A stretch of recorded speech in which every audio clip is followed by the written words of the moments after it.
Good afternoon. Bringing out the big guns today.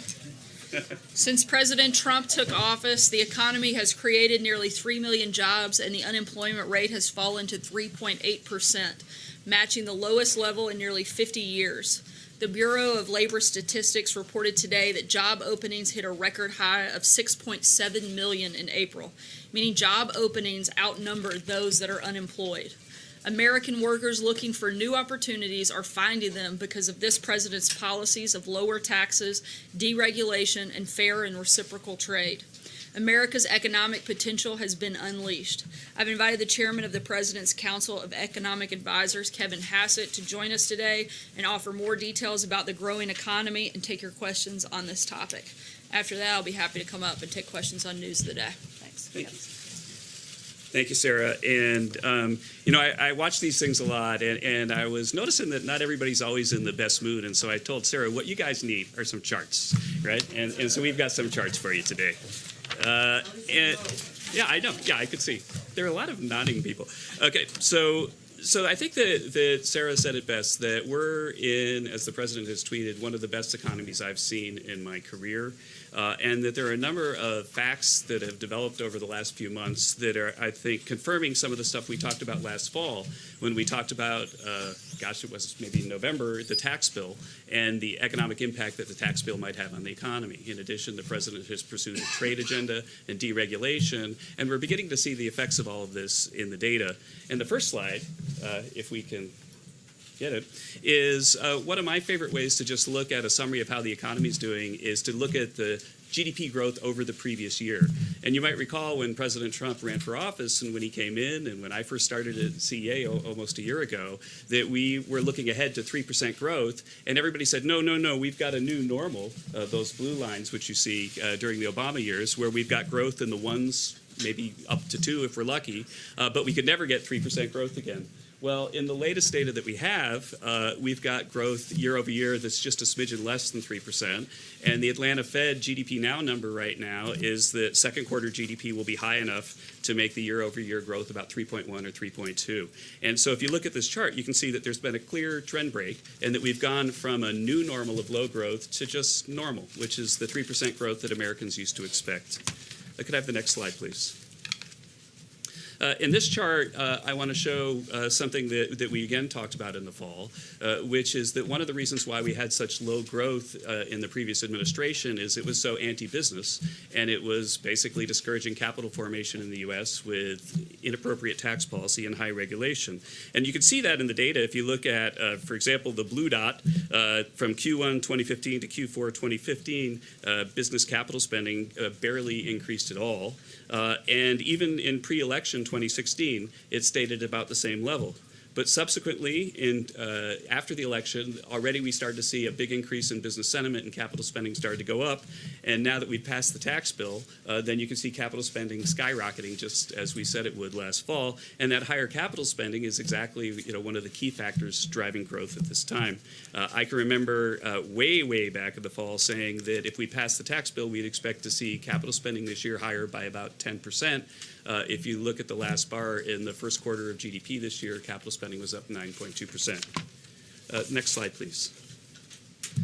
There are a number of other things that we could look at, and believe me, we could go on all day, but I promised Sarah I'd stop at about 10 minutes. This is one of the ones that I find most striking because it has such a big impact on our outlook for small business. So right now, small businesses are as optimistic as we've ever seen since we've begun surveying them. And I think it's also interesting to see, like you can say, well, and sometimes people in the Obama administration will say, well, we just set this economy up for the president. But you can see a clear break in this chart at the election. And so President Trump promised that he would cut taxes, that he reduced taxes on small business, and that he would reduce the heavy regulatory costs that were imposed on them by the previous administration. And you can see even before he began to act that sentiment turned around. I'd have the next slide, please. And that's helped lead to something that is really one of the more remarkable labor markets that we've ever seen. The job market right now is about as strong as I've ever seen. And there are a lot of different ways to put it in perspective, but for me, the easiest fact is just that it's only 7 times back to 1970 that we've had an unemployment rate below 4%, and 2 of those months were the last 2 months. And we expect that will continue. As remarkable as that chart is, I think the next one is one of the ones that I think moves me even more. The next chart shows the gap between the unemployment rate of white workers and black workers. And you can see that the gap between the unemployment rate for black workers and white workers has gone to an all-time low. And it's maybe about a third what it was on average during the Obama administration. And of course, we want that gap to get all the way down to zero. But we've made a tremendous amount of progress because President Trump's are working to heat up the economy. The next chart for a person who loves economic data is really my favorite because you rarely ever see anything that is the best since the Second World War in economic data. And this chart shows that the initial claims for unemployment insurance, which is those people who have the really bad news that they lost their job and then show up at the unemployment office to collect their unemployment insurance, that as a share of the workforce, they're the lowest they've been since the Second World War. And so, really one of the worst, most disruptive things that can happen to a person's life is to lose their job. Right now, there's never been a better economy for this since the Second World War. I've got one more chart, and then we'll open up for questions. And the last chart is something that the president tweeted about. And this is just a chart of what's happened to Americans' wealth since the president was elected. This is how much money they've got in their checking accounts, their saving accounts, what the value of their house is, and of course the value of equity markets. And you can see that since the president was elected, that Americans' wealth has increased by $7 trillion. And I would guess that when we see the data over the next coming quarters, that we're going to cross the 100 trillion mark for Americans' wealth. And so it's very clear that the president's economic policies are working, but I think that the most important thing is that they're working for America's workers, that America's workers are being laid off at the lowest pace that we've ever seen, and wage growth, which we didn't include in the chart, is also taking off as well. With that, I'll open up for a few questions. I promised Sarah that I would keep it at 3 or 4 or something like that, and I'll start with Robertson, and then I'll work back. Great. Kevin, good afternoon. Thanks for being with us today. The unemployment rate, 3.8% last month, but the labor participation rate still lags 4 points behind where it was the last time unemployment was below 4% down in this range. What can this White House do to increase the labor participation rate? Right. Well, this White House has, going all the way back to the campaign when the president was speaking to the forgotten people, the people who had exited the labor force because they were so discouraged that they just sort of given up. And we said that we don't believe the story that was being pushed by the previous administration, that there's no hope for you. We think that you should get back into the labor force. As of, I did this calculation as of the last jobs report. I haven't updated it for this jobs report, but as of the last jobs report, 900,000 people, 900,000 Americans who are out of the labor force have gotten a job since President Trump took office. So I'll go back to you, ma'am. And Yes. Yeah. Thank you. 2 questions. Does this administration put into account that the Obama administration they were dealing with a recession, they were coming out of a recession? Do you take that into account when you talk about the numbers, comparing apples to oranges when you're dealing with the economic portion? And then going into black unemployment, the numbers have come down, but historically the numbers have always been 1.5 to 2 times or even greater than that of white America. Will this administration, since you love to tout those numbers, effectively target in to bring that gap to nothing? Thank you for that question. So first, the Great Recession, that was the targeting point, is something we've been working on. But first, the Great Recession absolutely slowed growth in the early years of the Obama administration. But normally what we should have seen in the economic recovery is that at the end of the administration, that the capital spending and everything else would be getting back to normal. And that wasn't happening. And that was clearly in the data. As for the targeting, I think that one of the things that we've spoken in this room about before, that the president talks a lot about, is it's increasing jobs in goods-producing industries. That's manufacturing and construction. Those goods-producing industries are creating jobs right now at a pace that's just a little bit under 50,000 a month, and that pace is about double what it was under the previous administration. It's precisely the thing that the president's been targeting, and if you look at the racial disparities across different professions, that it's the good-producing industries that are in part responsible for the big reduction in the black unemployment rate. I will let you have what follow-up. I'm sorry, because I think, yes. Okay, I'm sorry. Thank you for that. So, but when it comes to construction, it's known more so as a boost for Hispanic workers. What specifically are you going to do to target for African Americans, since you are talking about, I mean, you guys tout The this president's quite policies are clearly working. The gap is the lowest in history, and his policy is to target goods-producing industries, and he's been very successful at that. Can I move back here, yellow tie? Yes, thank you. Let's turn to trade for a second. The United States has its stance right now on possible tariffs.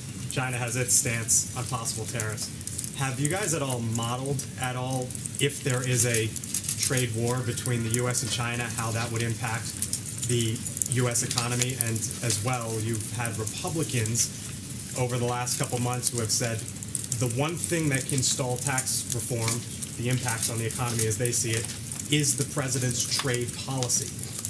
Are they onto something there? Look, the economic report of the president that we put out a few months ago documented something the president has talked about, I think, very emotionally at times, going all the way back to the campaign, which is that our trade deals are very asymmetric, that our markets are really open to the imports from other countries, but a lot of other countries have asymmetric treatment of us. And so, for example, in Europe, they have a 10% tariff on cars, and we have a 2.5% tariff. The president's objective is to get fully reciprocal trade deals. And if you model a future where everybody else reduces their trade barriers to ours, then that's massively good for the global economy and massively good for the U.S. economy. Now, the president wrote the book, The Art of the Deal. We're engaged in discussions and negotiations, and we're hopeful that we reach that positive long-run equilibrium. Let me move on to another one. Right here. Thanks. Thank you, Kevin. I wanted to ask you about the benefits of the tax cut legislation that the president signed into law in December. A Morgan Stanley survey found that 43% of the tax cut savings are going to stock buybacks and dividends. 13% are going to employee raises and bonuses, employee benefits, something like that. Are you disappointed that you're seeing that impact, that effect from the tax cut that so much more seems to be going to Wall Street than to Main Street? No, not at all. In fact, wage growth right now is the highest. If you look at over the last quarter, the employment cost index is the highest it's been, going all the way back at least to 2006. But that's where they changed the way they do data. That we've got more than 6 million people that have been announced to have a pay raise because of the tax bill. The average pay raise for them is a little north of $1,200. And the president said again and again, and CEA said again and again, that there'd be a $4,000 increase in pay for people if we passed the tax bill. And people said that number was completely implausible, but let's look at the numbers now. Walmart, for example, has increased the minimum wage for their workers, the lowest paid workers at Walmart, by $2 an hour. If you run that forward, that's just a little bit less than $4,000 this year. And so if the lowest paid people at Walmart are getting the $4,000 the president has promised, then of course we're not disappointed in the wage data. Could I have a question over here? If it's going to Wall Street than to Main Street? Just to follow up on the question that was asked earlier, tariffs. Do you predict, and it was the trade question I guess that Blake was asking, following up on, there's always a prediction that increased tariffs will depress the economy. What the president is engaged in, do you foresee any problems with the tariffs that he's implemented, and what would be your reaction to it?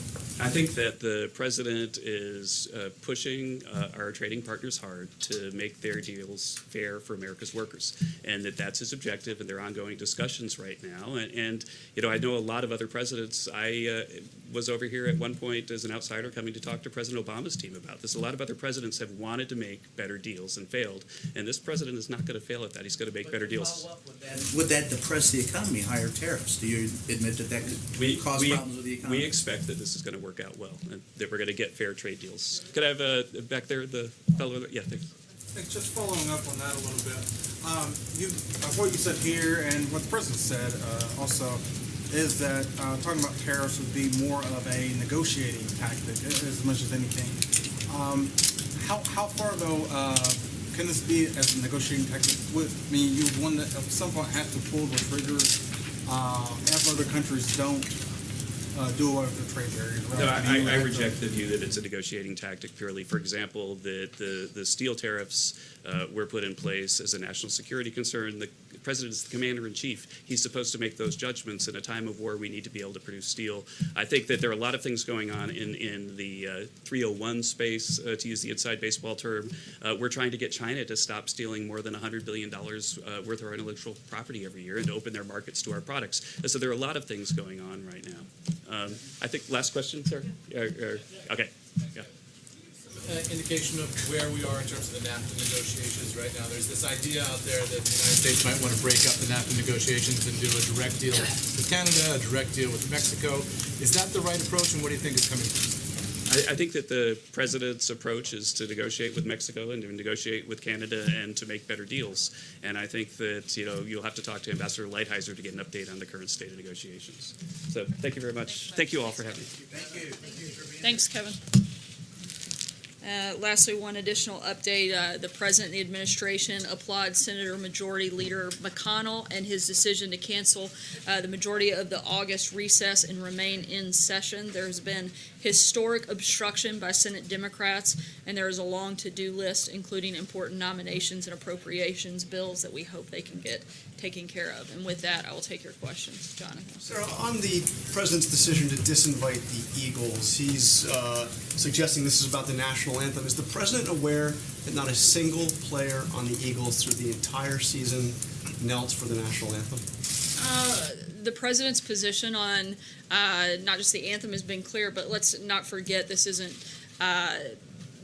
There were 80 members of the Eagles organization that RSVP'd and committed to attend this event as recently as Friday, as well as over 1,000 fans of the Eagles organization. And the Eagles are the ones that tried to change their commitment at the 11th hour.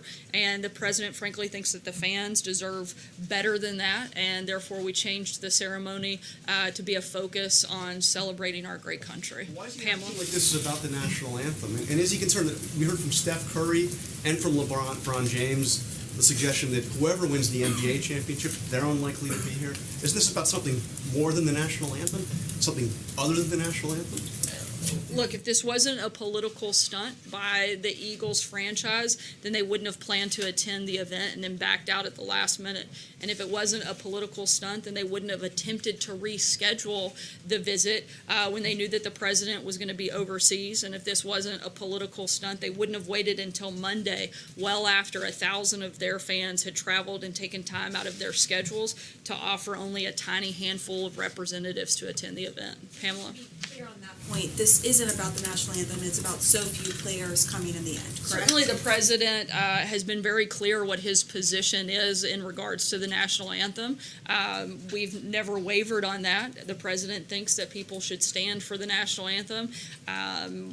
Particularly when it comes to the NFL, it's not about a particular team. It's about having pride in our country and about being respectful to the men and women who have fought and died to preserve our country. In terms of this, the Eagles are the ones that changed their commitment at the last minute. The president felt it was appropriate to change the event to be a ceremony to celebrate our country. Okay, just to follow up, Sarah, Catherine, really sorry, important. I'm On gonna keep yesterday going. on the statement that you made, you referred us to the outside counsel on the Don Jr. statement that the president was involved in. The outside counsel did weigh in, saying that yes, the president did dictate the statement. Rudy Giuliani was on CNN saying it was a mistake to say that the president didn't dictate it. So do you want to correct the record on your statement from August when you said he certainly didn't dictate? Once again, I'm not going to go into detail and go into a back and forth. And I know that you guys would love to engage on matters of conversations between the special counsel and the outside counsel, but we've purposefully walled off, and I'm not going to comment on the outside counsel. Outside counsel in August as well, but you still talked about it. So why can't you correct the record now? Again, I'm not going to answer questions that deal specifically with conversations between the outside counsel and the special counsel. Not to answer the question. Again, I am not going to get into a back and forth with you on that, and I'd refer you to the outside counsel. Catherine. So President Trump won Pennsylvania by a narrow margin. The GOP is looking to pick up a Senate seat there. Does he risk alienating key voters in that state by disinviting Eagles, but also by the statement that the team abandoned the fans? Certainly, we would hope that all of the people of Pennsylvania would share the president's commitment to the national anthem and the pride that we have in our country, and certainly not meant to be a slight to anyone, but frankly, a reaffirmation of what a great country that we live in, and to stand for the national anthem is something the president has been very clear on. Sarah? Thank you, Sarah. On Thursday, Prime Minister Abe will be here to meet with the president. What will be on his agenda going into the meeting in terms of will they discuss trade issues? And the president said the other day that Japan, China, and South Korea can provide economic assistance to North Korea. And does the president plan to raise this issue with Prime Minister Abe? I'm not going to get ahead of the president's meeting with the prime minister, but we certainly anticipate the summit with North Korea that will be next week to come up, as well as trade issues and other matters. And we'll be happy to provide a readout, and the president will speak to that tomorrow. Josh? Sorry, I'm going to keep going. Josh, go ahead. EPA Administrator Scott Pruitt asking we reported today to help his wife get a Chick-fil-A franchise. Does the president think that's acceptable behavior? I haven't spoken with the president about that since that report came out. Matthew? One follow-up for you, Sarah. Back to her question. I'm asking really about the special counsel, the outside counsel. The only question is, do you think your statement in August was accurate? Your statement, not this. Was your statement accurate or inaccurate? Again, I know you want to get me into a back and forth with you on this conversation. Back and forth. You said something. We just want to know if it was accurate or not. Look, Was I your know your statement goal accurate? is to engage me in a conversation about matters dealing with the outside counsel, and I'm not going to do that today. Not about the outside counsel. You said something from the podium. Was it accurate or not? That's all we Again, want to know. I work day in, day out, and I believe, frankly, with the majority of you here in the room, I think you all know I'm an honest person who works extremely hard to provide you with accurate information at all times. I'm going to continue to do that, but I'm not going to engage on matters that deal with the outside counsel. Justin? I wanted to ask about OMB, but just to follow on this quickly, and I think you were asked the question earlier, is the reason that you're unwilling to engage on this because either you have already or you anticipate yourself having to talk to the special counsel about this statement? It's because the appropriate venue for these questions to be addressed would be through the outside counsel, and that's why I would refer you to them to answer them. So on OMB, they issued a revised decision request today, and it withdrew the proposed cuts on Hurricane Sandy recovery funds, Ebola funding. I'm wondering if we should see those retreats as the administration inaccurately concluding at first that those were money that was no longer needed, and if that's happened just in the last couple of months, why that wouldn't be true for other areas of the budget that the administration has targeted going forward. Not necessarily, but I would refer you to OMB to get into the details of that, and we'll be happy to provide additional information also over the next few days on specifics with rescissions. John? Sir, the president again took a stick to his favorite piñata, Jeff Sessions, today. What is the president's goal here? Is it just simply to remind the attorney general that he's really PO'd at him and he's not going to let him forget it? Is he trying to get him to quit? Is he trying to emasculate him and holding him up? I mean, what is the president trying to do? Look, the president's made his position on this extremely clear, and I don't have anything to add beyond that. Sager, just because you laughed the hardest at John's joke, I feel like you've earned the right for the next question. Sarah, the president tweeted today that he was concerned that the FBI was weakening or slow-walking the DOJ and IG investigation into the Hillary Clinton email investigation handled by FBI Director James Comey. What is he basing that concern on? Is it based on conversations that he's had with FBI personnel currently, or is it simply an observation based on the past? Look, I think the president would like to see this process move faster. They've been obsessed with a number of other issues in which they've spent a great deal of time on. I think he'd like to see some of that spread out and some time spent on that. Does he think it's appropriate to encourage the Inspector General to release it based on his timeline rather than their own? The president wants full transparency in this process, but he also wants it to be expedited and completed quickly on all fronts. Andrew? Thanks, Sarah. I wanted to follow up on Josh's question and Sarah's question, but in a larger sense. The president, whether it's on his Twitter account or otherwise, keeps saying things that are not borne out by the facts, whether it is the Eagles thing is about the national anthem, or we got $6 billion for opioids and getting rid of that scourge that's taken over our country, and the numbers are way down. We have thousands of immigration judges. And so the president keeps saying things that aren't true. And this thing with dictating the statement. What's the question? Sorry, Andrew. We could get there. Why, if things that you keep saying from the podium turn out to not be true, and things the president keeps saying in a number of venues keep turning out not to be true, why should we be able to trust that the information we're getting from this administration is accurate? And more importantly, why should Americans be able to trust that what they hear from this White House is always the truth? once again, I don't know how many times I have to address this, but I work every single day to give you accurate and up-to-date information, and I'm going to continue to do that. Frankly, I think my credibility is probably higher than the media's, and I think that in large part that's because you guys spend more of your time focused on attacking the president instead of reporting the news. I think that if you spent a little bit more time reporting the news instead of trying to tear me down, you might actually see that we're working hard trying to provide you good information and trying to provide that same good information to the American people. John? Sorry, Andrew, I gave you quite a bit of time. John, go ahead. Thanks a lot, sir. I just wanted to get your reaction, the administration's reaction to a statement that was put out by a player on the Eagles, Malcolm Jenkins. He's a strong safety on the Philadelphia Eagles, very well respected on the team and throughout the league. He put out a statement today in which he said that the decision that was made by the president to cancel this event celebrating the Super Bowl victory by the Eagles paints the picture that these players are anti-America, anti-flag, and anti-military. What is your response to what Malcolm Jenkins put out in a statement today? I've addressed this a few times. Again, the Eagles were the ones that committed to an event on Friday. They submitted over 80 members of the Eagles franchise for the event, along with over 1,000 fans to participate. And it was the Eagles organization that tried to change their commitment at the 11th hour. If this wasn't a political stunt, then they wouldn't have planned to attend the event and then backed out. If it wasn't a political stunt, they wouldn't have attempted to reschedule an event for when they knew that the president would be out of the country, and they wouldn't have waited until the very last minute to make these changes if this wasn't about some type of political statement that they were trying to make towards this president. Cecilia? Are you saying that the president bears zero responsibility in this cancellation?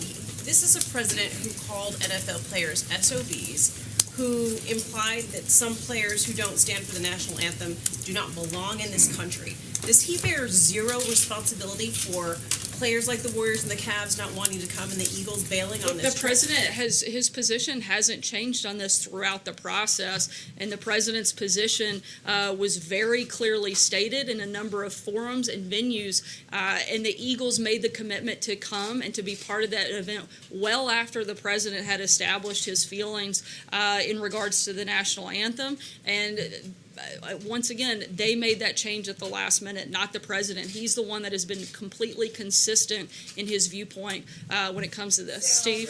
Sarah, the president last year broke with recent tradition and did not host an iftar dinner. Is the president hosting such a dinner this year, and can you tell us how the invitees were selected? He is hosting a dinner tomorrow evening. There will be roughly, I believe, about 30 to 40 different attendees. I'd be happy to provide you with more specifics, but I believe that it takes place around 8:45 tomorrow evening.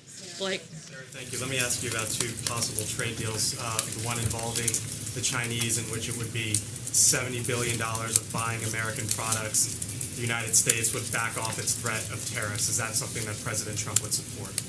We're in the negotiation process, and as Kevin said, and as the president stated many times before, our focus is on making sure we get good deals. I'm not here to make an announcement on what those look like, but he's going to continue pushing forward to make sure that he gets the best deal for American workers. John?